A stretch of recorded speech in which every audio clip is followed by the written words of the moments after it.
हाय नमस्ते माझ्या अंगणवाडी सेविका मदतनीस भगिनींनो, मी परत तुमच्यासाठी व्हिडिओ घेऊन आलेले वसीमा काजी। एक छानपैकी व्हिडिओ ज्या माहितीची तुम्ही खूप आतुरतेने वाट बघताय। आणि धन्यवाद माझ्या सगळ्या भगिनींनो, पूर्ण महाराष्ट्रातून मला तुम्ही रिप्लाय दिला, सगळ्यांनी मला उत्तर दिलं, कमेंट्स लिहिले, रिप्लाय केला। पण माझ्या भगिनींनो, मला तुम्हाला एक प्रश्न विचारायचा आहे का तुमचं खरंच अंगणवाडीच्या कामावर नोकरीवर तुमचं प्रेम आहे का? तर किती अशा भगिनींचं मला कॉल आला की ताई हा व्हिडिओ आम्हाला तुमचा भेटत नाही, आम्हाला सबस्क्राईब कसं करायचं ते माहीत नाही, पुढच्या व्हिडिओची माहिती आम्हाला कसं मिळेल। तर तायांनो बाजूला बघा व्हिडिओच्या एक सबस्क्राईब म्हणून लिहिलेलं आहे। तर ज्या नवीन आहेत आणि खरंच तुमचं अंगणवाडीवर प्रेम आहे तर ते सबस्क्राईब बटन दाबा, तिथे लगेच बेल आयकॉनची एक घंटा येईल ती पण दाबा, म्हणजे तुम्हाला माझ्या येणाऱ्या सगळ्या व्हिडिओचं नोटिफिकेशन मिळणार आहे। एवढीच माझी तुम्हाला कळकळीची विनंती त्याच्यासाठी आहे की तुम्ही सबस्क्राईब करा आणि जो मी व्हिडिओ पाठवत आहे तुम्ही शेवटपर्यंत बघा, म्हणजे तुम्हाला सगळी माहिती मिळणार।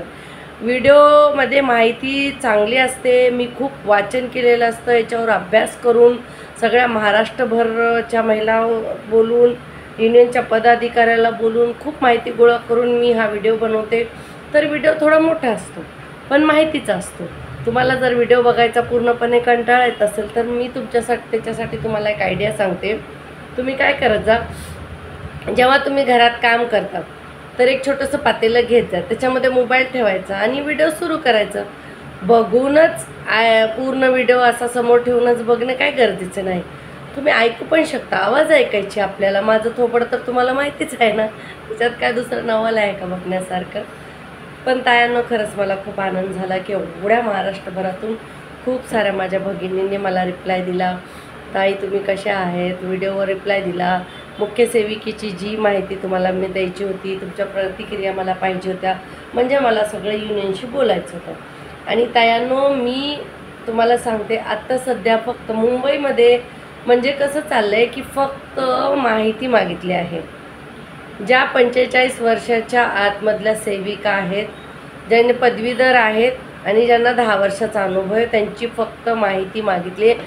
अजून आमच्या ऑफिसकडून काही सांगितलं नाही, फक्त त्यांनी सांगितलं की सुपरवायझरच्या भरती होणार आहेत, परीक्षा होणार आहेत का, डायरेक्ट सेविकामधूनच मुख्य सेविका घेणार आहेत का, अशी काही माहिती दिलेली नाही, फक्त डॉक्युमेंट्स मागितले।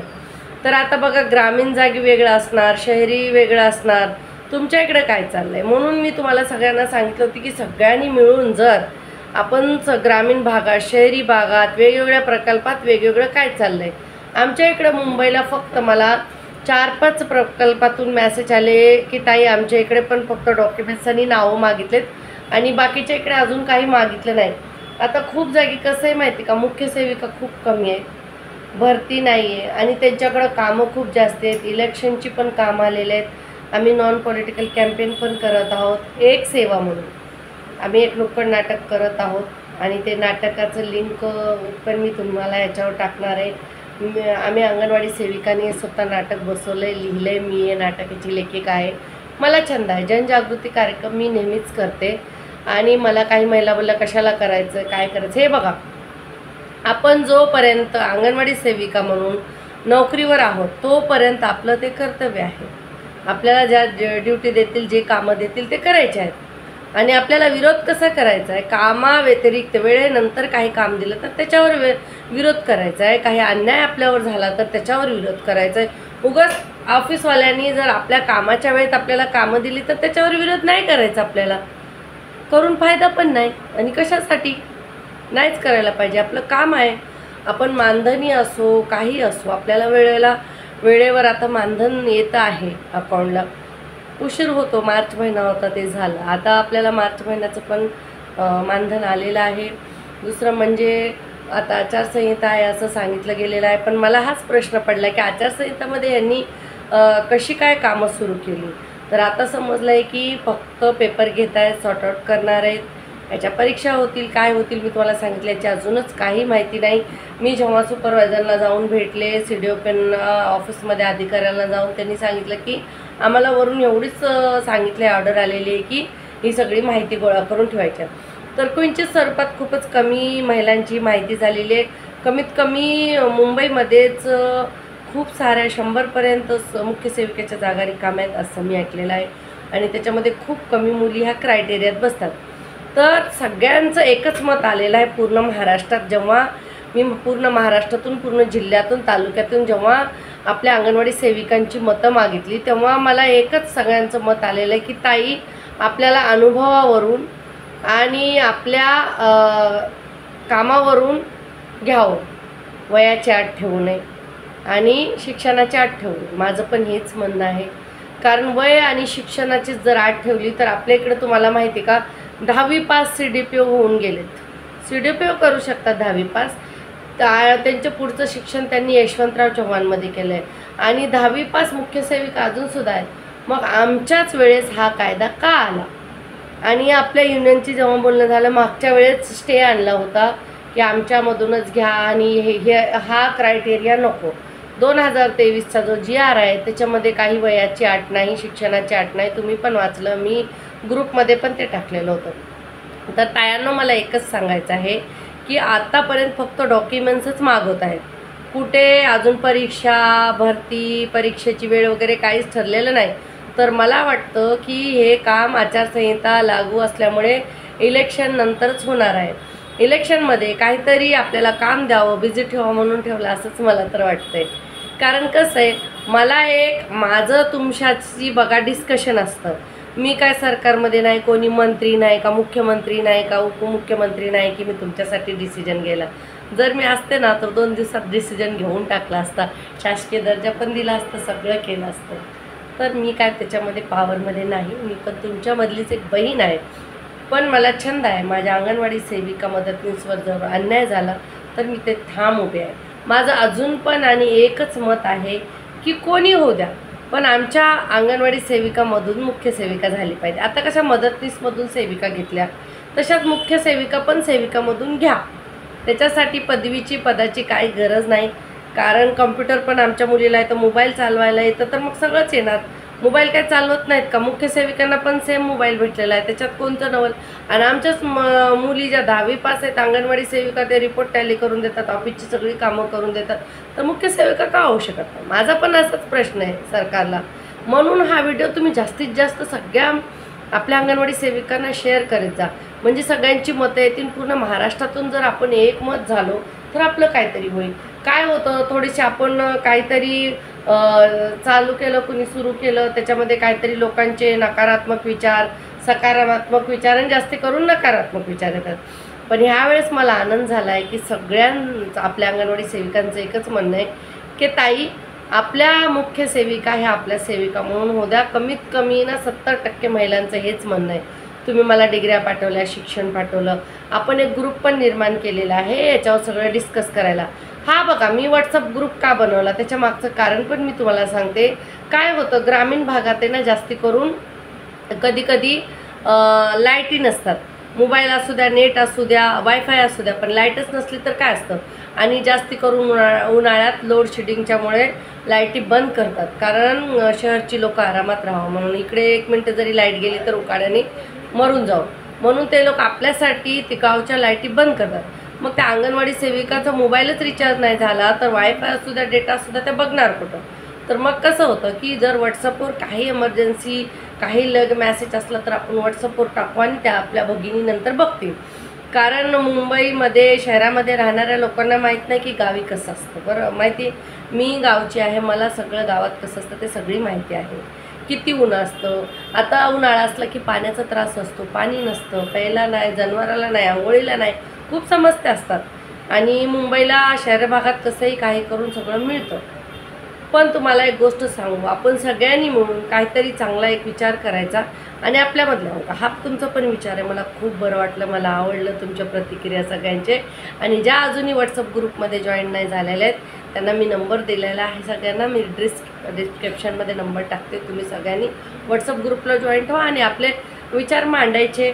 आणि काही नवीन आपल्याला माहीत पडलं, आता सुपरवायझरचं जे आहे माहीत पडलं आज, तर मी तुम्हाला लगेच सांगणार की ह्या तारखेला परीक्षा आहे आमच्या जिल्ह्यात, असं असं आहे. जेवढ्या जिल्ह्यातलं मला माहिती पडेल तुम्ही सांगत जा मला व्हॉट्सअप ग्रुपवर, त्या जिल्ह्याच्या सगळ्यांची मी माहिती देईन की असं असं चाललं आहे. कुठंतरी ऐकलं मी अमरावती जिल्ह्यात 2 का 3 मुख्य सेविकांची भरती झाली. अशी कशी झाली तेच मला समजलं नाही, कशावरून झालं.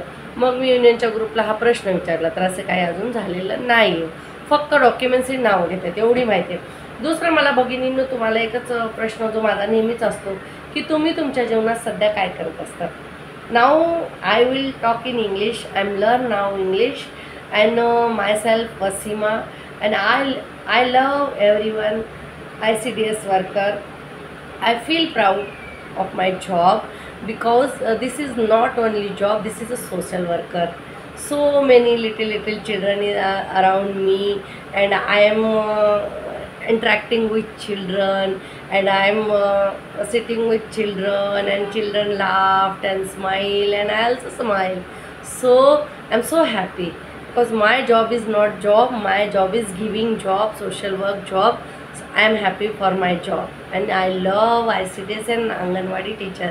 When you learn English, so talk with me, and when you understand English, so now subscribe my channel. So I am so happy.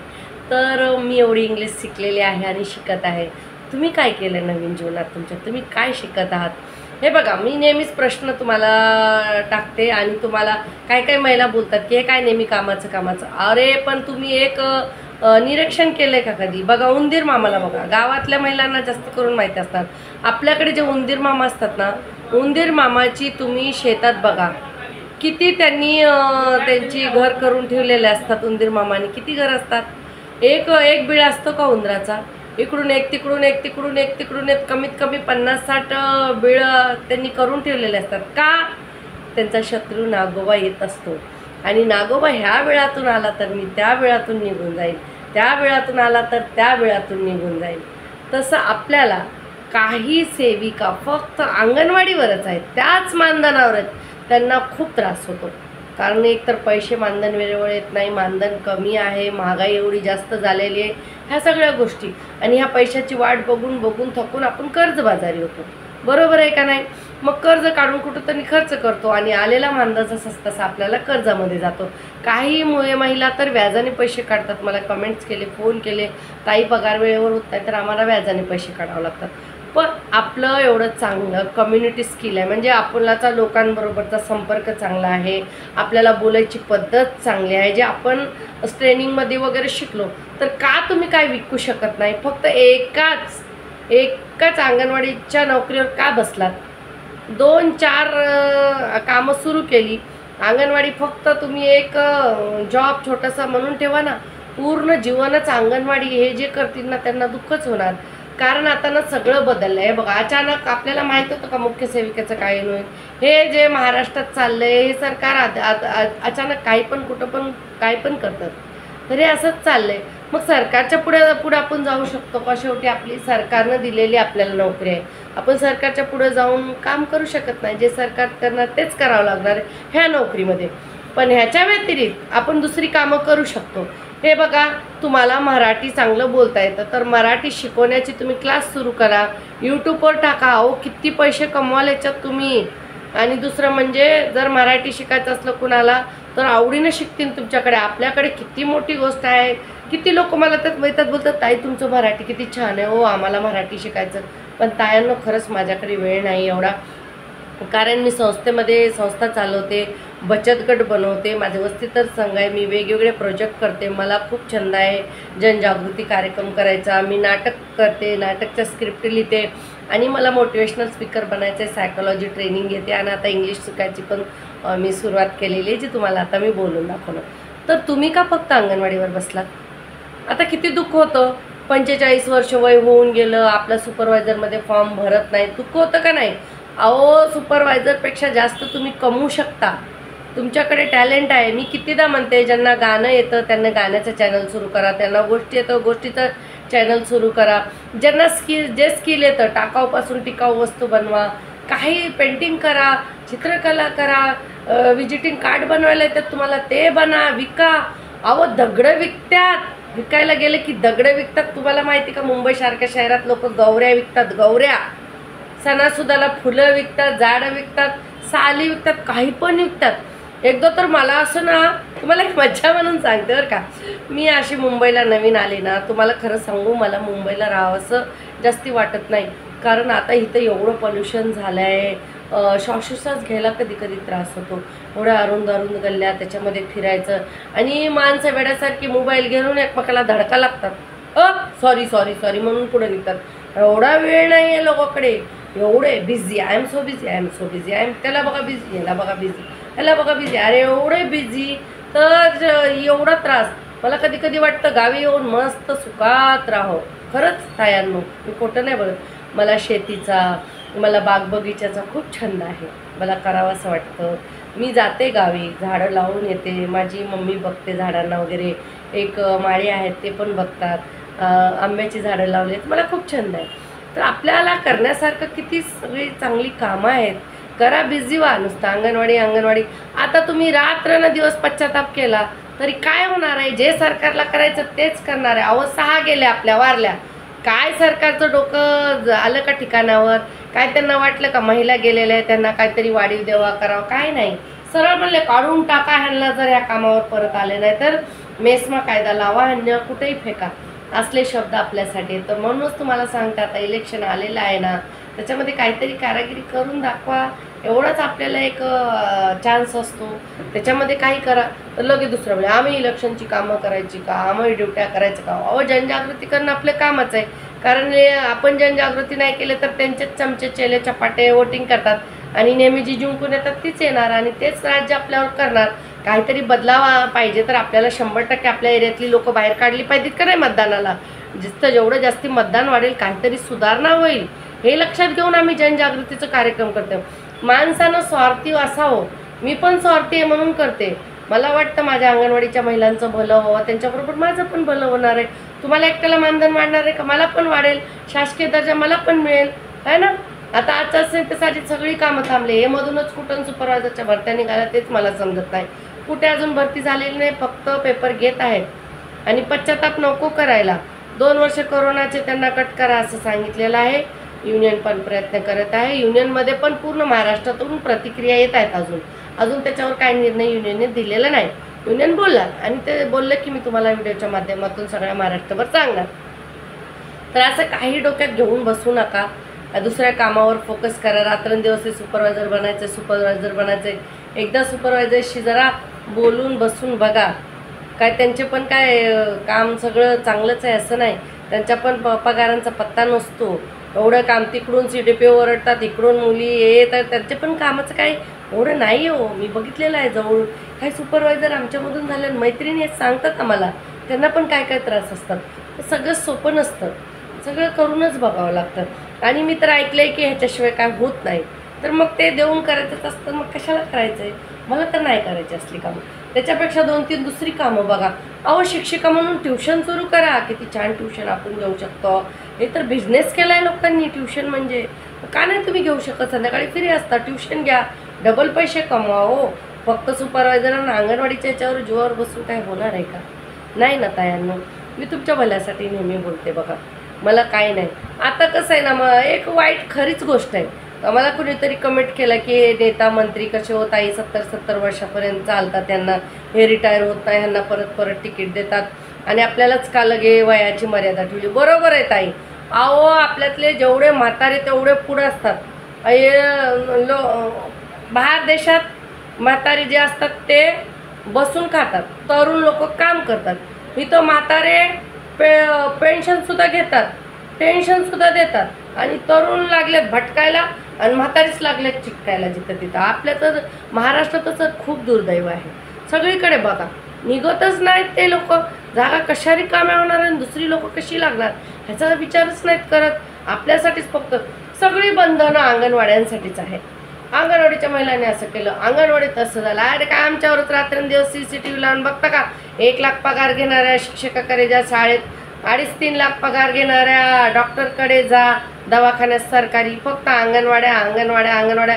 आम्ही गुलाबी ड्रेस घालून रोडवर दिसतो म्हणून का आमच्याच मागं लागतात का तुम्ही? त्यांची पण काढायची, आपण ठेवायची नाही. आता बघा मुलांचं राशन बंद केलंय, काय नाही, हे काहीतरी विचित्रच चाललेलं आहे महाराष्ट्रात. म्हणून मी म्हणते तुम्ही स्वतःची काळजी घ्या, पैसे कमवायचे सोर्स वाढवा, पैसे कमवायची साधनं वाढवा. कसे वेगवेगळ्या पद्धतीने पैसे कमवू शकतो अंगणवाडीच्या वेळेनंतर त्याचा विचार करा. मला माहिती आहे शेतकऱ्यांच्या बायका अंगणवाडीत आहेत, शेतकऱ्यांच्या बहिणी आहेत, लेकी आहेत, परिपक्व आहेत, विधवा आहेत, सगळं मान्य आहे. सगळा अभ्यास केलेला आहे. 25 वर्षापासून अभ्यासच करते. आत्ता 2 वर्षापासून मी बोलायला लागले हो.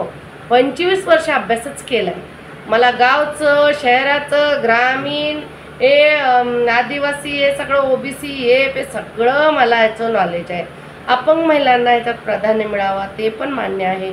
सगळे तुमचे प्रश्न मी युनियनला ठेवलेले आहेत ग्रुपमध्ये, आणि आपल्याबरोबर आपले युनियनचे सगळे पदाधिकाऱ्यांनी पण ग्रुपमध्ये सगळे हे मॅटर ठेवलेले आहेत. तर तुम्ही असं कधीच विचार नका करू की तुमचा विचार कोणी करत नाही. सगळे करतात एक दुसऱ्यावर. आपल्या अंगणवाडी सेविकांचं खरंच खूप प्रेम आहे. सगळ्या अशाच बोलल्या मला कमेंटमध्ये, फोनमध्ये, व्हॉट्सअपवर की ताई आपल्यामधून झाली पाहिजे, ताई आपल्यामधून. हे किती आपलं चांगलं आहे बघा बरं. आपलं एक दुसऱ्यावर प्रेम आहे. बरोबर आहे का नाही? माझी गोष्ट तुम्हीच सांगा. मी तुमची एक भगिनी म्हणून संवाद करते. माझं फक्त असंच की मनातलं जे दुःख असतं कुठंतरी शेअर करावं आपल्या भगिनींनी, आणि आपल्या भगिनींना जास्तीत जास्त कसा व्हिडिओ जातो, कसे आपण एकत्र जास्ती जुळतो, कसे आपण आवाज उठवू शकतो. हे बघा, घाबरणाऱ्या लोकांचं काहीच काम नाही. जेव्हा जिथं तुम्ही भिलात ना तिथं तुमचं नुकसान होणार. बोलतात ना, हे बघा, सगळ्यांचा विचार काय करायचा, स्वतःचा आधी विचार करा. आप मेलं जग बुडाले, काय करायचं हो आपल्याला? कोण पोरं बाळं, कोण लेकरं, कोण नातोंडी, कोण पाठवत, कोण कुणाचं होत नाही. मरून 10 मिनटं होता, कधी उचलता कधी उचलता कधी उचलता, अशा प्रतिक्रिया सुरू होतात. तुम्हाला वाईट वाटू दे नका. मी आपल्या इकडचंच एक उदाहरण सांगते. एक आमच्या अंगणवाडीच्या मदतनीस होत्या. त्यांचं एक रकमी लाभ त्यांचा राहिला होता, आणि त्या सारखं माझ्या मागं फिरायच्या, माझं एक रकमी लाभ मिळाला नाही. मग आम्ही इकडची सगळी लिस्ट केली, युनियनला दिली. आमच्या युनियननी ऑफिसला त्यांच्याशी बोललं, आणि त्या एवढ्या तळमळत होत्या, आणि त्या आपल्या लेकाच्या विषयी आणि सुनेच्या विषयी बोलायच्या. बघा हो, आम्ही माझी सून विचारत नाही, माझा लेक बघत नाही, बोलत नाही, असं तसं सगळं. आम्हाला खूप वाईट वाटायचं त्यांचं. मग त्यांचं काम झालं. त्यांना 75,000 रुपये आले. असो, त्यांचे पैसे त्या हक्काचे. पण त्यांनी काय करावं त्या पैशाचं? त्यांनी काय केले माहिती का? मुलाला दिले, सुनेला दिले, आणि नातीला कानातलं केलं. आणि एवढी तळमळत होती बाई पैशासाठी. तर तायांना तुम्हाला सांगते, ज्या रिटायर होत आहेत आता, खूप जणी रिटायर होणार आहेत आता, तुमचा एक रकमी लाभ आला तर तू बँकेत ठेवा. त्याच्यावरचं व्याज येईन ते खा. तुम्हाला औषधाला, आजारपणाला पैसे लागणार आहेत. औषधाचे लेक असू द्या, सून असू द्या, मुलगी असू द्या, पैशाशिवाय काही नाही. दागदागिने तर आपण मुलांच्या शिक्षणासाठी एवढ्या महागाई, घरखर्चासाठी जास्ती बनवले नाहीत अंगणवाडीच्या पगारावर. सत्य आहे, आपण मुलांच्या शिक्षणावर आपल्या स्वतःच्या खर्च केले, कारण आपण मागून एरियातल्या लोकांकडून दुसऱ्यांच्या मुलांना देऊ शकतो, पण आपल्या मुलांसाठी कोण काही देत नाही, हे सत्य आहे. मग म्हणून मी अंगणवाडी सेविकासाठी एक संस्था काढली की त्याच्यामध्ये जी मदत येईल त्या अंगणवाडी सेविकांना मी मदत करेन. आणि राशन किटचे कुठं वह्या पुस्तकं असली तर छोटी छोटी माझ्या परीने जी माझी टीम आहे, माझ्याबरोबर जे लोक जुळतात त्यांच्या सहाय्यता घेऊन मी करते. आणि तुम्हाला पण नेहमी तेच सांगते की तुम्ही पैसे कमवा, पैसे बँकेत बॅलन्स ठेवा, आणि जी तुमच्याकडे प्रॉपर्टी आहे ती तुमच्याच नावावर ठेवा. लगेच मुलाच्या, सोनाच्या, ह्याच्या त्याच्या करून देऊ नका, कारण तुमचं जीवन आहे. आपल्याला कमवून खायची सवय लागलेली आहे. आपण नंतर रिटायर झालं तरी बसून खाणार नाही. आता ज्या अंगणवाडीतून रिटायर झाला एवढं बोर होतं त्यांना कुठंच कोणी घेत नाही, तर त्यांना काम करायची हौस असते. त्यावेळेसही तुमचे पैसे तुम्हाला उपयोगी पडतील. आयांनो, खरंच लक्षात ठेवा. खूप तळमळीनं सांगते. आणि आता सगळी काय बोलतात मला कधी अहो ताई बरं आहे हो तुमचं, मुंबईमध्ये तुम्ही राहता, मुंबईचं खूप चांगलं आहे जीवन वगैरे. अहो तायांनो, काय सांगू तुम्हाला, इथं कुणी कुणाला बोलायला वेळ नाही. एवढे बिझी, एवढे कामात असतात. गावी आलं, मला कधी मुंबईच्या माझ्या महिला म्हणतात काय सारखं 2-2, 3-3 महिन्याला गावी जाऊन येते काय. गावी गेलं तर ज्या काकी असतात, ज्या चाची असतात, एक तांब्याभर पाणी देतात, तेवढं गुळ देतात. कसेच बाळा, मुलं कशी आहेत, काय चाललंय तुझ्या जीवनात, अशी विचारपूस गोडपणे करतात. त्याच्यामुळे माझा चेहरा खिलून येतो, आणि मी परत मुंबई आल्यावर कामाला लागते. परत त्या आशेने जाते की माझ्या काकी, माझे आजी, माझे आजोबा, माझ्या जवळचे राहणारे काकी, माझे शाळेतले शिक्षक, माझ्या मैत्रिणी मला विचारते तू कशी आहे, गोड बोलतीन, एकत्र 1 तास बसतो, जेवतो. माझ्या सगळ्या मैत्रिणींची आमंत्रणं असतात किती प्रेमाने. मुंबईमध्ये असं आहे का हो? अहो माणसं सुद्धा यूज अँड थ्रो झाले तिथं. प्लेटा ग्लास तर काय, आज जेवलो की उभा राहून जेवायचं, ती ताटं तिथंच फेकायची, ग्लास तिथं फेकायची, निघाले फिरवून येण्यासारखं एकामागाच्या मागं लाईन लागून खायचं. अहो काय आमचं जीवन आहे ते तुम्हाला काय माहिती. आणि नुसतं कुणाला कुणाची पडली नाही, मीच शान आणि मीच पुढं असं येतं. पण आपल्या अंगणवाडींच्या महिलांमध्ये हे नाही, आपल्याला सगळे एकमेकांविषयी प्रेम आहे. तर मी काय देते आज तुम्हाला सल्ला, की तुमचे पैसे कमवायची साधनं वाढवा, फक्त अंगणवाडीच राहू नका. हे बघा मुख्य सेविकाची भरती कशी होईल, कशा प्रकारे होईल तुम्हाला माहिती आहे. सध्याचं वातावरण महाराष्ट्रात काय आहे, सध्या साधी नाती नाही राहिली जागेवर. मित्र पक्ष असायचा त्याचं कसं असायचं, विरोधी पक्ष असायचं त्याचं कसं असायचं. आता तर काय आहे, जे आपल्या नातेवाईकाचे नाही झाले, मित्र पक्षाचे नाही झाले, ते आपले कसे होतील, आपले कोण लागतात, मग आपल्याला फुकट घेतील का, हा विचार तुम्ही करा. आणि दुःखी होऊ नका, जे होत आहेत त्यांना होऊ द्या, ज्यांना मुख्य सेविकेची जागा मिळते त्यांना मिळू द्या. आपण आपली कमवायची साधनं वाढवा, त्यांच्यापेक्षा जास्ती कमवून मस्त सुखात राहा. आणि बघा मी नेहमी सांगते, जे वाईट करतं त्याचं वाईट होतं आणि जे चांगलं करतं त्याचं चांगलं होतं. हे बघा आशीर्वाद घ्यायची ऑटोमॅटिक सुविधा आहे, त्याच्यासाठी अजून कोणतं 3G 4G डेटा वगैरे काय लागत नाही. इकडे तुम्ही लोकांचं भलं केलं, तिकडे तुमचं भलं होतं. ते ऑटोमॅटिक वरी बसला, त्यांनी सेवा करून ठेवलेली आपल्यासाठी ही सुविधा आहे. तर ही सुविधामध्ये राहा. आपण फक्त हाच विचार करायचा की आपल्या भगिनीमधून कोणी येऊ दे, आणि कोणी येणारी एक स्त्री आहे, तिचं घर आहे, तिचं प्रपंच आहे, ती तिच्या प्रपंचासाठी येते, तिच्या स्वप्नासाठी. हे बघा कुणाला दाखवायचं, कुणाला जळवायचं आणि कुणाला काय करायचं म्हणून मुख्य सेवकाचं असलं तर अजिबात होऊ नका.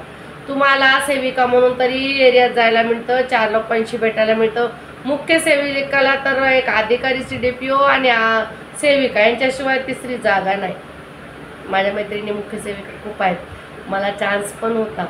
जेव्हा वर्षा गायकवाड मंत्री होत्या तेव्हा माझं सगळं झालेलं, पण मी स्वतःहून ती जागा घेतली नाही, कारण मी नाही करू शकत, मला नाही करायचं, आता पण नाही करायचं. आता पण माझं वय आहे, अनुभव आहे, पदवी आहे, पण मला नाही करायचं. मला त्याची आवड नाही आणि ते करायला मला सवड पण नाही. मला समाजात चांगलं काम करायचं आहे. मी माझा वैयक्तिक विचार सांगते, तुम्हाला छंद असेल नक्कीच प्रयत्न करा. असं कोणी करू नका की परीक्षा आल्या तर परीक्षा नाही द्यायची, कंटाळा वगैरे करू नका. द्या, शेवटी नशीब आहे. व्हायचं असलं होईल, नाही व्हायचं असेल तर नाही. आपण आपलं नशीब बदलू, चांगलं काही काम करू आणि सगळ्यांनी हसत मिळून राहा. आणि व्हिडिओ जर माझा आवडला तर जास्तीत जास्त शेअर करा. आणि शेवटी परत तायांना बोलते, कळीनं बोलते, आपल्या सगळ्या अंगणवाडीच्या तायांना हा व्हिडिओ जाऊ द्या. मी एक तुमची मैत्रीण बहीण म्हणूनच बोलते. मी पुढे खूप छान छान व्हिडिओ बनवणार आहे, खूप खूप चांगली तुम्हाला माहिती देणार आहे. अजून तर मी शून्यापासून सुरू करणार आहे. तुम्हाला जर तुमच्या जीवनात बदलाव करायचा आहे, परिवर्तन करायचं आहे, सुखाने जगायचं आहे, मी माझ्या सगळ्या जीवनात कसा बदल केला, किती रोग होते, मी कशी चांगले झाले, कसं माझ्याकडे सगळं आलं, हे सगळं मी तुम्हाला व्यवस्थित सांगणार आहे. फक्त तुम्ही या चॅनलला सबस्क्राईब करा, म्हणजे सगळ्यात आधी डेट येईल. आणि किती मैत्रिणीला तुम्ही हा व्हिडिओ शेअर केला त्याची संख्या पण लिहा मला, की ताई मी 5 मैत्रिणीला माझ्या पाठवलं, 10 पाठवलं, ग्रुपमध्ये पाठवलं, सबस्क्राईब करायला लावलं, लाईक करायला लावलं. तुम्ही जे कमेंट लिहिता ना, मला 150 कमेंट आहेत. मागच्या व्हिडिओला मी एक कमेंट वाचलेला आहे माझ्या तायांनो. तुमची 10वीची अट, तुमची 12वीची अट, ताई मी अपंग आहे माझ्यासाठी काय सांगा, ताई माझी पदवी आहे, ताई मी 2दा परीक्षा दिली काय झालं नाही. मी सगळे सगळे सगळे तुमचे कमेंट वाचलेले आहेत तायांनो, आणि तुमचे कमेंट सगळे मी ठेवलेले आहेत. आणि नक्कीच असं काही आलं तर आता आपल्या खूप महिलांचं असं आहे की काही करून थांबू नका, स्टे आणू नका. आपल्या दुसऱ्या महिलांचं वय निघून जातं, नुकसान होतं. किती चांगला विचार आहे आपला, खरंच खूप छान विचार आहे. असेच विचार तुम्ही चांगले ठेवा आणि चांगलं होणार. ज्यांना मिळणार आहे त्यांना मिळू द्या, होऊ द्या, त्याच्यासाठी प्रयत्न करायचा. हे बघा कधी पण भाग घ्यायचा, भाग नाही घ्यायचा, पळ नाही काढायचा, भाग घ्यायचा. काही दिवस होऊ द्या. मुख्य सेविका नाही झाली तर तू सेविका तर आहेच, राहणारच आहे, राजा माणूस. अहो सेविका व्हायला पण नशीब लागतं, वय लागतं. ते तर आहे ना आपल्याकडे सध्या 3 मुलंच पाहिजेत, वयच एवढं पाहिजे, शिक्षणच एवढं पाहिजे. आपल्या वेळेस एवढ्या अटी तरी नव्हत्या. एक अंगणवाडी ताई म्हणून एरियात तुमची खूप चांगली इज्जत आहे, कोणी पण तुम्हाला चांगलं बोलतं. समाजात लाभार्थी तरी आपले कमीत कमी आपल्याला आपले 40 लाभार्थी तर चांगलं बोलतात, एवढं तर आपण चांगलं काम करतो, समाजासाठी चांगलं करतो, जनजागृतीच करतो. चलता चलता माझ्या अंगणवाडी ताई सल्ला देतात, हे ताई हे खाऊ घाला, तुम्ही गरोदर आहेत का, असं करा, किशोरी का तुमची मुलगी, इथं तिथं क्लास चालते तिथं घाला, तिथे शाळा चांगले, ह्या बाळाला हे द्या, त्या बाळाला कसं करा, ते असं त्या काकांना जेवायला द्या, त्या काकांना त्या दवाखान्यात घेऊन द्या, तिथं स्वस्त दवाखाना आहे. देतो का नाही सल्ले? याचं काय मिळतं तुम्हाला? आशीर्वाद, आणि तो लागतो. बघा तुम्ही करून बघा, विचार जास्त करू नका, चांगलंच होणार आहे. ज्या मुख्य सेविका होणार आहेत तथाच तू, ज्या नाही होणार आहेत माझ्याबरोबर राहा, मज्जा करू. टेन्शन नाही घ्यायचं, टेन्शन द्यायचं, जास्ती डोक्यावर भार घेऊन जगायचं नाही आहे. वर्तमान काळात राहा. किती दिवस जगणार आहे? आता मी झाले 43, म्हणजे 45 वर्षाला 1 वर्ष कमी, म्हणजे मी होते याच्यात अंगणवाडी भरतीमध्ये, पण मी नाही भरला फॉर्म. आता माझ्या हातात किती येतो? 20 वर्ष आहेत फक्त. जगून जगून किती वर्ष जगणारे माणूस? 20 वर्ष आहे, आणि सत्य आहे. आणि आमच्यात मुस्लिम लोकांचा दुसरा जन्मसुद्धा नसतो. तुम्हाला तरी चान्स आहे, आम्हाला तर तो पण चान्स नाही. आणि म्हणून एवढं टेन्शन घ्यायचं नाही. 20 वर्षात मी काय करणार आहे? आता 30 वर्षानंतर माझ्या डोक्यावर इथे मुंबईमध्ये हेलिकॉप्टर जाईल, माझा त्याला फायदा आहे का? मी म्हातारी अशी कुठं आलं हेलिकॉप्टर बघू का, माझ्या अकाउंटला 4 लाख आहे, तुम्ही काय करू? काय नाही करणार, तुझी हलती मान तुझा तू सरळ करू शकणार नाही तुझ्याकडे 4 करोड असलं तर. ज्यांना हा दावा आहे, ज्यांना खूप गर्व आलेला आहे, एकतर एकासाठी माझंच आलेलं आहे, तर त्यांनी आपल्या जीवनातले 2 मिनटं मागं करून दाखवावं. अहो अंबानीसुद्धा नाही करू शकत. किती पैसे आहेत, बिलगेटसुद्धा नाही करू शकत. जेवढे अब्जपती आहेत ते 2 मिनटं मागं घेऊ शकत नाही जीवनातले. मग तुम्ही आम्ही काय, कशाला टेन्शन घ्यायचं? होतंय ते होऊ द्या. चला जीवनात पुढे चला, पुढे चला, मस्त राहा, मज्जा करा. आता रात्री माझा व्हिडिओ पूर्ण बघा आणि मस्त झोपा काढा, टेन्शन घेऊ नका. बघूया काय होतंय. चला तर मग भेटूया पुढच्या व्हिडिओमध्ये. एवढीच माहिती आहे, फक्त पेपर गोळा करत आहेत, कुठेही भरती झालेली नाही. एवढीच माझ्याकडे माहिती आहे, अपडेट आहे. जशी माहिती येईल मी तुम्हाला तशी देणार आहे. धन्यवाद माझ्या ताई.